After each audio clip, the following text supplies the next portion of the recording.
Good afternoon, ladies and gentlemen. We wind up 2025 on a very somber note. The last fortnight of the current calendar year is actually bringing no respite to bulls who've had terrible 18 months. Markets are flat. If you look at the large cap space, if you look at the Nifty, and if you look at the mid cap and the small cap space, there is pain all around. Many portfolios are down 40%, and this is despite very, very strong trajectory on the macro front, which is cut in interest rate, cut in GST, cut in interest costs, as also income tax, and of course a very good monsoon. Nothing, it seems, is helping the markets on their way up, and more importantly, the rupee is at a record low. Now, is this time to be worried, or is this time to be bullish? To discuss this and a lot more, we are now joined by Mr. Rohit Singhania. He's the co-head of equities and fund manager at DSP Mutual Fund. DSP Asset Management Company is India's 10th largest equity fund manager with 1,46,000 crores under management, and it offers 82 funds. Many of them are multi-baggers. Let's first welcome Mr. Singhania. Namaste Rohit ji, a very warm welcome to you. Thank you. You are a very well-known stock picker, and you've spent now close to 3 decades in the market. How are you characterizing sentiment at this point of time? There is gloom and doom everywhere. Whoever we speak to in the mid-cap and the small-cap space, they are in pain. I think, but Nagarji, when you talk about sentiments, right? I think I look at it in a very different way. Okay. Because we as fund managers and analysts look at data and try to analyze what the data is telling us, right? Today, if you look at sentiment of the market and the data, I think there is a big divergence. And I will try to explain you that. When we started this calendar year in January 25, kya view tha, right? We had last 5-6 quarters of continuous earnings downgrade. Expectation was not that great for this year also. We knew there would be some uncertainty with the US election. Something should happen on trade. But that time the view was India will be better off than other countries. But as we passed by, we know what happened in August this year, where we were levied duties as high as 50%. During the same period, earnings downgrades continued. But to cater to that, what did RBI and the government of India did? In Feb budget, they cut income tax rates. Then in May, they started cutting interest cost. Later on, we had the GST cuts.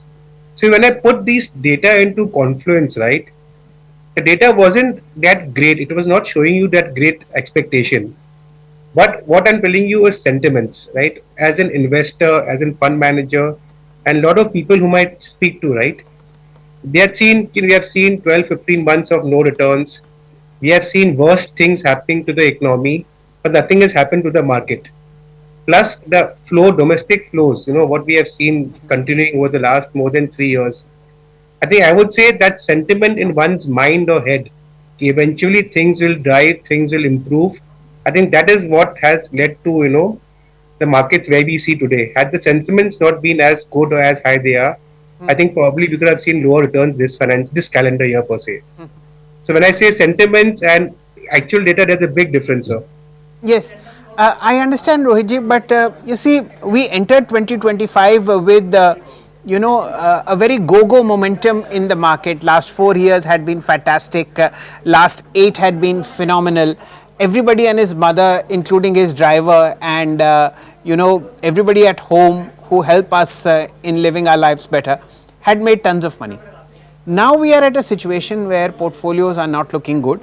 I just wanted to understand, as a fund manager at DSP Large and Mid Cap Fund, at DSP Focused Fund, ELSS Tax Saver, how are you navigating this trough? Right.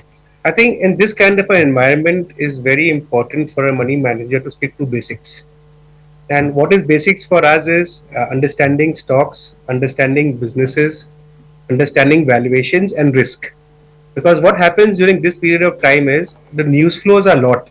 You will have 2 negative news flows today, 2 positive tomorrow, 2 again negative day after tomorrow. So If you try to focus more on news flows, you'll not be able to get right. So in this time, what we have been doing as DSP is, not even like I would say always, right? Focus on the businesses which we own. What are the drivers? Unke moat kya hai? Can something go wrong? Can the ride continue? And what price are you paying for it? So if you focus, you try to avoid the noise and just focus on what you understand more. I think that's what has helped us as DSP and me in my funds over the last many years. Because we have to filter out the noise at some point of time. Okay. Now let's look at the large and the mid cap fund. The reason I am repeatedly talking about large and mid caps, Rohitji, is because a large chunk of the monthly SIP that comes into the equity mutual fund industry is directed towards this segment, and it's had a very, very painful time. I'll request my viewers to give me a little bit of time to give you what kind of quality return DSP large and mid cap fund has provided to long term shareholders. So the fund was launched in the peak of the dot-com bubble, May 2000, and the returns, if you had stuck around, have been phenomenal. 5,000 rupees per month over the last 25 years totals only 15 lakh rupees. And that amount, ladies and gentlemen, is 2,39,054,953, annualized return of 18%. In this span of 25 years, we have seen more pain than gain. But such is the power of compounding and such is the quality of assets available in India that returns have been fantastic. To those, Rohitji, who are stopping their SIPs, because we get a lot of data in which a lot of SIP money is stopping in the market. Of course, new people are coming in, but some people are just fed up. What would be your advice given the return that is there in front of you? I think keeping aside the return, right? So, it's not today, it's not 1 year back, it's not 5 years back. Whenever at least we meet investors, right? We always talk about, systematic investment in the markets. I have seen instances where the markets have fallen a lot in a short period of time, and I've been asked questions. The markets have corrected, should we do a lump sum? Right? I think always a good strategy is to follow a systematic investment approach. And it's not just me saying the data, if you go history, right, and you take any of the funds, whether it's our fund or peer fund, you look at the SIP returns, they'll be more, they'll be less volatile, more gradual, but it's giving you a good experience. What happens with investors is, when things are running very good, they want to go all in. And when there's time to put in money, you say, nothing has happened, right? So I would say today, for any investor, who's looking at investment, I still urge, don't look at last 15 months and say nothing has happened to the market, so I'll put everything in, right? What mistake the person did, 1 year back, 2 years back, the markets have grown so much, they'll continue, let me put in money. So don't go by the narratives of what's happened in the last 12, 15 months. I think if you're a long-term investor, SIP is the best approach to invest in Indian equity markets. Fair point. There's no doubt in that. Now let's get to the broader dynamics of the AMC. Top 4 holdings within the DSP AMC are all banks. It's HDFC, Axis, ICICI and SBI. What makes you so confident on banks, whether PSU or private? So I'll just tell you, what's happened. When you look at as a fund manager, when you buy stocks, why do you buy stocks, right? You look at the business outlook. You look at what growth can the stock give you, what are the risks, and what price are you paying for it. So it's a combination of these 4 angles, right? So what was the worry? And if you see financials, first half of this calendar year, they did not do well. It's been the last 6 months only, right? The fear was, RBI will cut rates, NIMs for these banks will come down, growth will not pick up. As and when things are getting off the past, right? That fear is going away. The capital adequacy ratio of the entire banking system, I would say, is superb, right? Growth is picking up slowly. So here you're getting a confluence of good business, expectation of good growth, strong balance sheet, and the price which you're paying today, it is not very, very high you're paying as compared to what you may pay in other sectors. So that's the reason I would say, why as a house we are positive on the banking space. Okay, fair point. But what about the kind of opportunities that have come up in the market post this very sharp correction in the tech space? What would be your call on the broader technology fund? So we don't have we have a ETF technology, but I'll just give you this example with the large and mid cap fund. So if you see my portfolio till March end, right, we were underweight the IT sector. And as if you look at the last portfolio, the month of October portfolio, gradually we have been cutting our underweights, and today we are overweight. So that gives you my one view of where the view on the sector is, and again why this change, right? So what I spoke to you about banking, right? Business outlook, valuations, balance sheet, right, and expectations. So yes, right now the expectations is not great. You're not expecting a double-digit revenue growth. But with a low single-digit revenue growth, what kind of free cash flows these companies will throw up, what kind of dividend yields they're trading at, and valuation, that gives us the comfort. So that's why the change in view on IT. So today, if you'd ask me, yes, we are, in my funds, we are overweight IT. Point. What is your view on the insurance space? A lot of changes have happened in the last fortnight or so. A fresh bill has been passed by Parliament trying to improve the dynamics of the insurance sector. Entry levels have been reduced, and it's been made easy for insurance companies to offer multiple products. You have presence in the insurance space via an aggregator. How do you look at this sector at this point of time? So if you see the insurance space, I think the one driving part is India is a very under penetrated market. So, I mean, there's still a lot of population to be insured, whether we're talking on specifically on the life insurance space, right? What the regulator has done over the last, few months is, we had the GST cut which benefited the insurance sector. Again, this commission and, how much is paid to the middlemen, it's a discussion, where you can argue all day. But the fact is, this sector is very underpenetrated.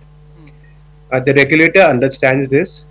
Now, as a fund manager, we have to focus on, if there are 10 companies listed who are doing better, who have better ratios, who have better VNB margins, and who do business in the right way. So again, insurance for us is part of financials. So again, if you look at most of our funds at the DSP mutual fund, we are overweight insurance sector also, life insurance. Okay. Uh, Coming to the broader AMC, you've been shopping very, very heavily on stocks that have corrected sharply, in particular the EMS space. I won't be naming stocks unless you want me to.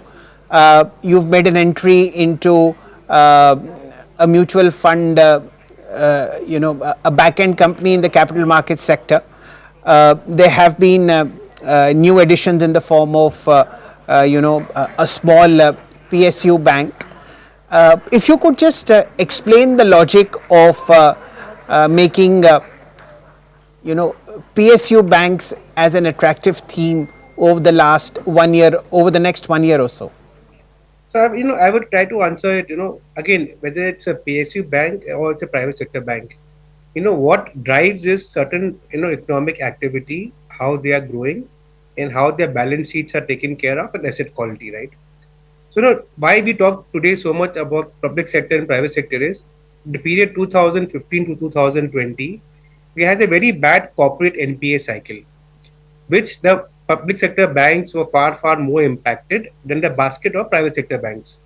So we have it in our minds, right? These banks maybe are not run as well as a private sector bank, or maybe inherently they have more risk. Today, when you just pick up any good top three, top four public sector banks, you remove the name and you look at the capital adequacy ratios, return on equity, return on assets, and then you see the valuations, you feel there is a mismatch. So I feel, whether whatever stocks you're buying, it may be a private sector, public sector, it may be any other sector. If the business dynamics is changing for that particular stock or the business, then you have to look at it in a different lens. You cannot say मैं 5 साल पहले उसको ऐसे दिखता था 10 साल पहले ऐसे. So for the next 5 years, I'm going to see it that way. Your lens needs to be changed with the business fundamentals, how business is done. If that's changing, you need to change the look of your valuation also then. Okay, fair point. And perhaps that's the reason, and of course, the very strong regulatory tailwind that has come into PSU banks is driving that momentum.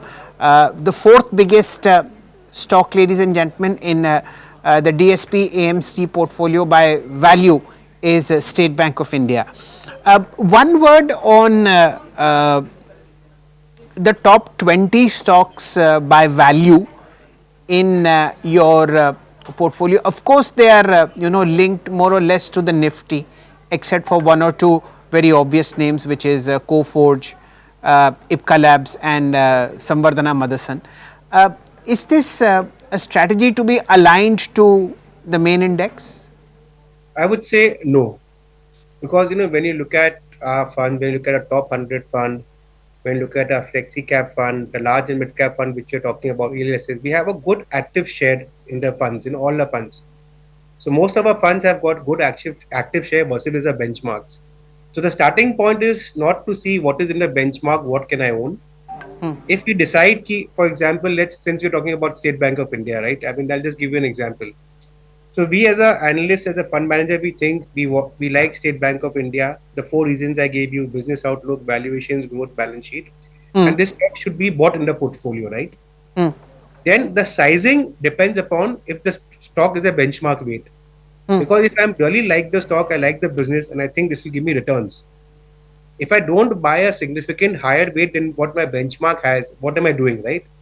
Correct. Even if I get my call right, my benchmark will go up as much because of SBI as my portfolio will go up. So we look at it from that aspect, okay, what businesses we like, we don't like, and how do we size them. Just because something is there in the benchmark, it is not important for us to own.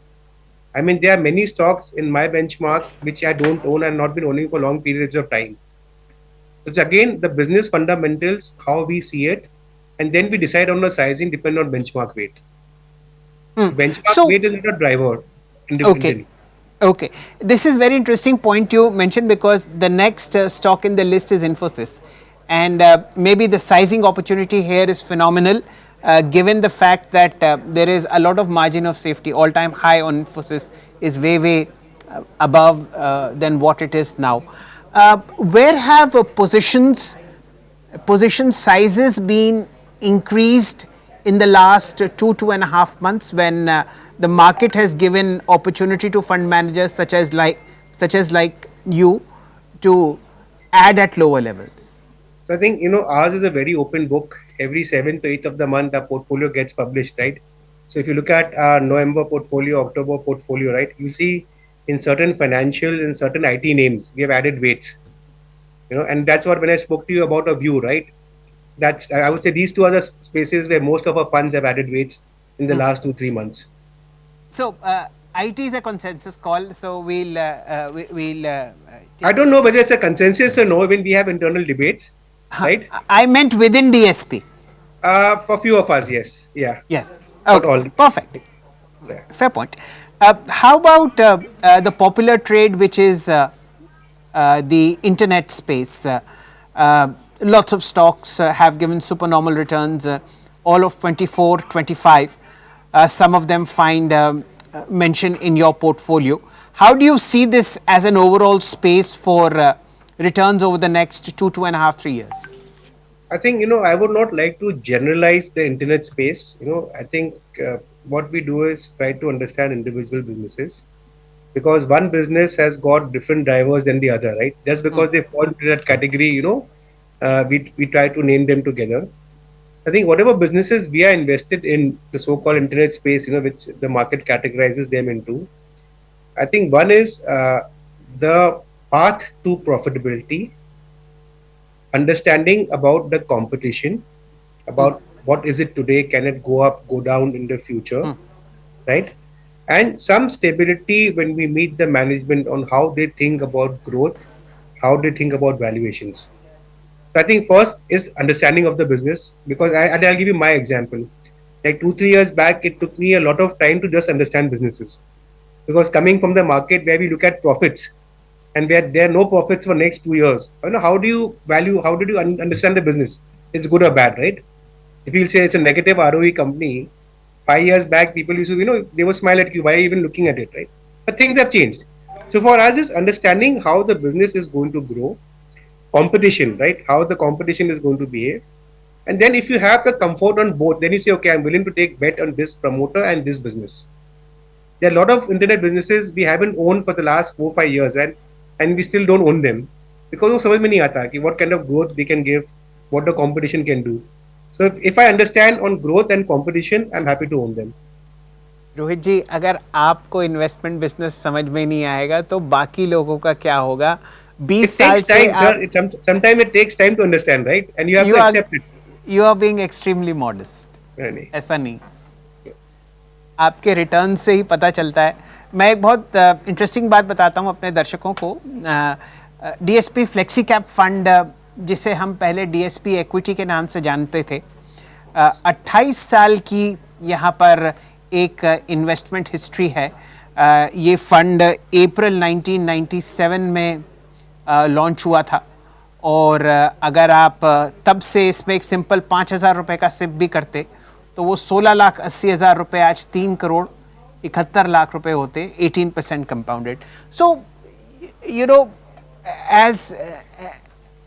as novices, which many of us are, of course I'm not talking about Rohit ji, but sticking into a fund and keeping that, how should I say, sense alive when everybody is losing his or her head is what distinguishes super long term wealth from the has-beens.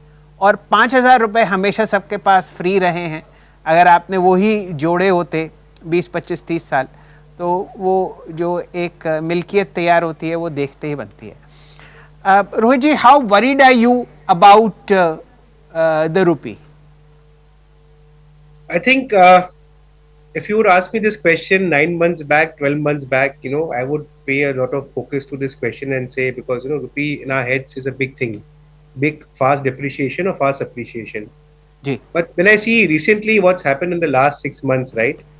And when I add it to, what's happening to our exports, the potential delay in US trade deal, right? I think somewhere I'm not today very discomforted to say that rupee from 85 has become 1991. It's not a worry. Forex reserves are still, very decent, right? It's not like, we'll be impacted. And I think when I look at what's happening to other currencies, what happened to them in calendar year 25 and 24. 24, same time when we are spoken, we have said rupee is the best currency. Today we're talking rupee is the worst currency, right?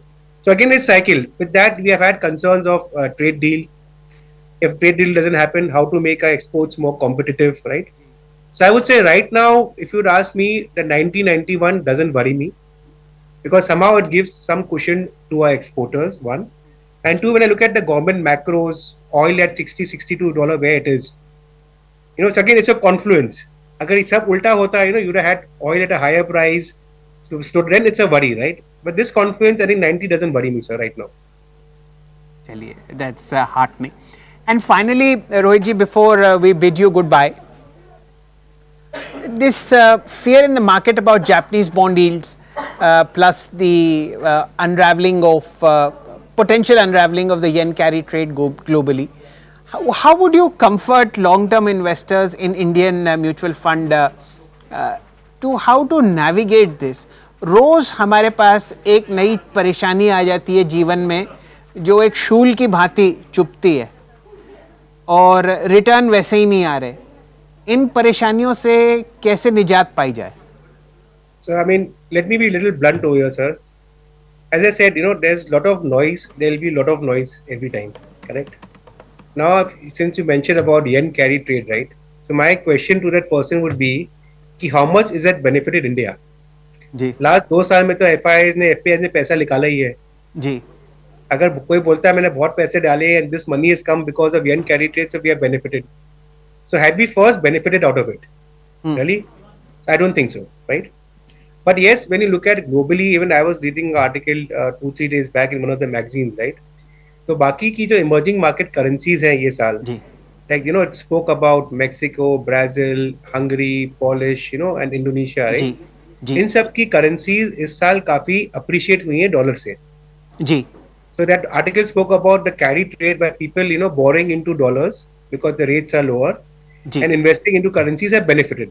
Ji Now for me as Rohit to sit down and analyze कि जब भी ये unwind होएगी, what is going to be the impact, right? Hmm So hmm yes, on a broader level, it may have 1-2% impact here and there. But in the end, what will count for me in my portfolio is what stocks I own, why I own them. Ji So again, for me is these knows you have to be aware of it in case something big impacts India. But one, I don't think it's going to impact India a lot because we haven't been a beneficiary of that carry trade last 2 years. So for right now, it's not a big worry for me. Okay. On that very somber note, Rohitji, we'll call it a day. Thank you so much for your time and such an interesting conversation. Finally, some hope and finally something to look forward to in 2026 27. Here's wishing you a great Christmas, wonderful 2026, and a continuation of the fantastic CAGR returns that many of your funds have been showing. Have a nice day, sir. Thank you all. Thank you for having us here. Thank you. That, ladies and gentlemen, was Mr. Rohit Singhania, co-head of equities and fund manager at DSP AMC. One clear trend that emerges is that they've taken an overweight position on Indian IT versus underweight as it was in March. That is something to look forward to. Thank you for watching. Have a nice day.